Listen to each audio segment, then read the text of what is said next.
هر وقتا انسان دروغ میگفته است.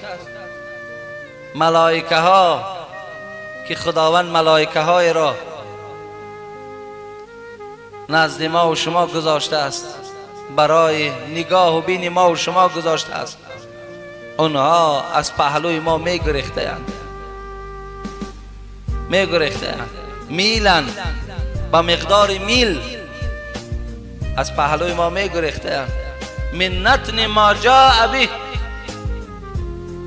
از همان دروغی که گفتی خداوند بوی بد را بیرون میکرده است که ملائکه ها دیگر در اطراف تو ایستادند، طاقت نداشتند. وقتی تو دروغ میگفته ای، چگونه که پیامبر میگوید من اکل البصل و الثوم و الکراس فلا یقربن مسجدنا فان الملائکه تتعزى مما یتعزى بنو آدم.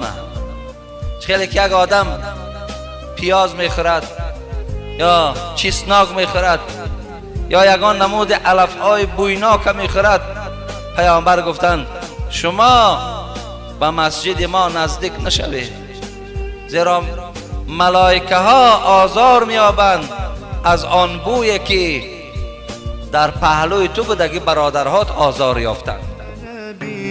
سلام عليك يا رسول سلام عليك.